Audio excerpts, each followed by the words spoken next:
Assalamualaikum warahmatullahi wabarakatuh. Kami dari kelompok 9 akan memaparkan hasil diskusi kami, yaitu mengenai perkembangan konsep diri. Saya Imelda Sari sebagai pemateri pertama dan Fahrizal Riyadi sebagai pemateri kedua.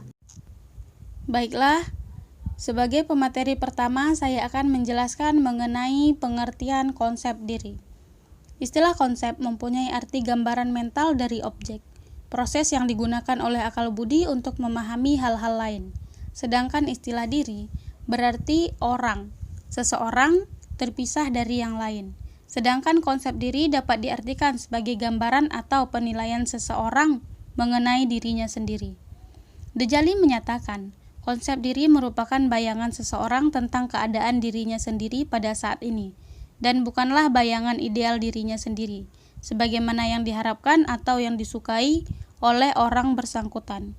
Maksudnya, konsep diri merupakan pandangan positif dan negatif yang dimiliki oleh seorang individu mengenai dirinya sendiri, yang merupakan apa adanya, bukan pandangan yang diinginkan atau pandangan ideal atau harapan orang terhadap dirinya. Dapat disimpulkan bahwa konsep diri adalah gambaran pandangan seseorang tentang dirinya sendiri, meliputi segala hal yang dimilikinya, menyangkut fisik maupun psikis. Kemudian, tahap perkembangan konsep diri.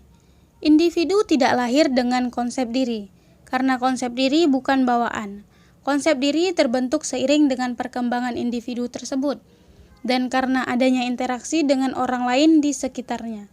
Hal ini sesuai dengan pendapat Melanie de Murmanto, yang mengatakan bahwa proses pembentukan konsep diri dimulai sejak usia kecil. Harlock mengatakan bahwa konsep diri berasal dari kontak anak dengan orang lain. Cara orang memperlakukan anak tersebut, apa yang dikatakan pada dan tentang anak tersebut, serta status anak dalam kelompok di mana mereka diidentifikasi. Mengenai pembentukan konsep diri, Amarilia Puspitasari menggolongkannya ke dalam 4 golongan sebagai berikut. Yang pertama, pola pandang diri subjektif. Pengenalan diri yang terbentuk berasal dari bagaimana orang melihat dirinya sendiri. Hal-hal yang dipikirkan seseorang pada pola pandang diri subjektif biasanya terdiri dari gambaran-gambaran diri, baik itu potongan visual maupun persepsi diri. Potongan visual ini seperti bentuk wajah dan tubuh yang dicermati ketika bercermin, sedangkan persepsi diri biasanya diperoleh dari komunikasi terhadap diri sendiri maupun pengalaman berinteraksi dengan orang lain. Gambaran diri ini sifatnya sangat pribadi karena setiap pribadi itu unik dengan pengalaman yang berbeda-beda. Yang kedua, bentuk dan bayangan tubuh. Persepsi maupun pengalaman emosional dapat memberikan pengaruh terhadap bagaimana seseorang mengenali bentuk fisiknya. Kesadaran seseorang akan tubuhnya merupakan cara seseorang melihat tubuhnya. Pada saat bercermin, seseorang tidak hanya melihat bentuk fisik dari pantulan cermin saja, tetapi juga menghayati bentuk fisiknya. Kemudian, yang ketiga, perbandingan ideal. Salah satu proses pengenalan diri adalah dengan membandingkan diri dengan sosok ideal yang diharapkan.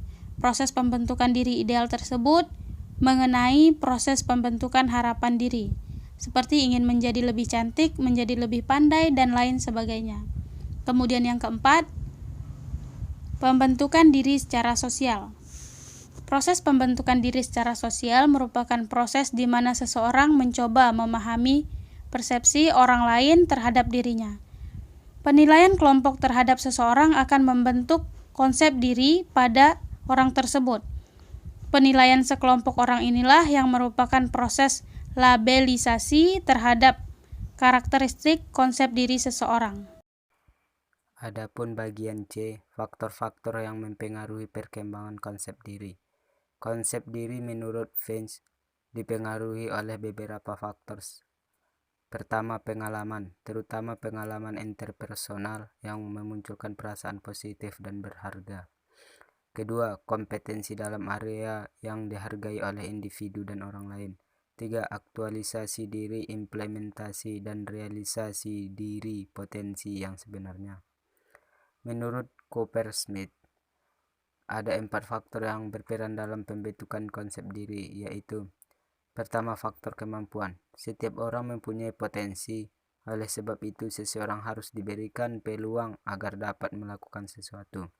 2. Faktor perasaan. Seseorang yang selalu dipupuk dengan perasaan berarti akan membentuk sikap positif pada dirinya. Sebaliknya, jika seseorang selalu mendapat perlakuan negatif dari orang lain, maka akan tumbuh sikap negatif pada dirinya. 3. Faktor kebajikan. Bila seseorang telah memiliki perasaan, berarti maka akan tumbuh kebajikan dalam dirinya. 4. Faktor kekuatan. Pola perilaku berkarakteristik positif memberikan kekuatan bagi seseorang untuk melakukan perbuatan baik. Sedangkan Puji Jogyanti mengemukakan beberapa faktor yang mempengaruhi perkembangan konsep diri. Yang pertama, peranan citra fisik.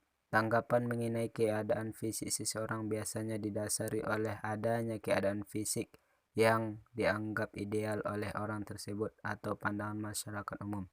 Seseorang akan berusaha untuk mencapai standar di mana ia dapat dikatakan mempunyai keadaan fisik ideal agar mendapat tanggapan positif dari orang lain. Kegagalan atau keberhasilan mencapai standar keadaan fisik ideal sangat mempengaruhi pembentukan citra fisik seseorang. 2. Peranan jenis kelamin. Peranan jenis kelamin salah satunya ditentukan oleh perbedaan biologis antara laki-laki dan perempuan. Masih banyak masyarakat yang menganggap peranan perempuan hanya sebatas urusan keluarga. Hal ini menyebabkan perempuan masih menemui kendala dalam mengembangkan diri sesuai dengan potensi yang dimiliki. Sementara di sisi lain, laki-laki mempunyai kesempatan yang lebih besar untuk mengembangkan potensi yang dimiliki. 3. Peranan perilaku orang tua. Lingkungan pertama dan utama yang mempengaruhi perilaku seseorang adalah lingkungan keluarga.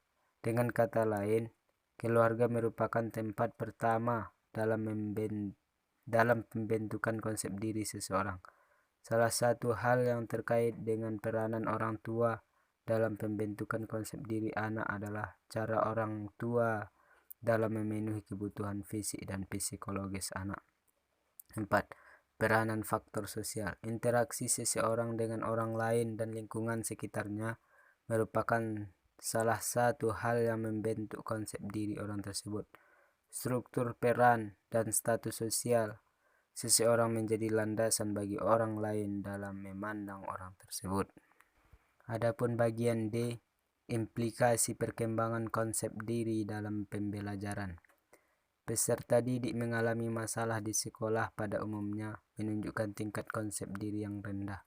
Dalam rangka meningkatkan kualitas pendidikan sekolah, guru perlu melakukan upaya memungkinkan terjadinya peningkatan konsep diri peserta didik, yaitu sebagai berikut.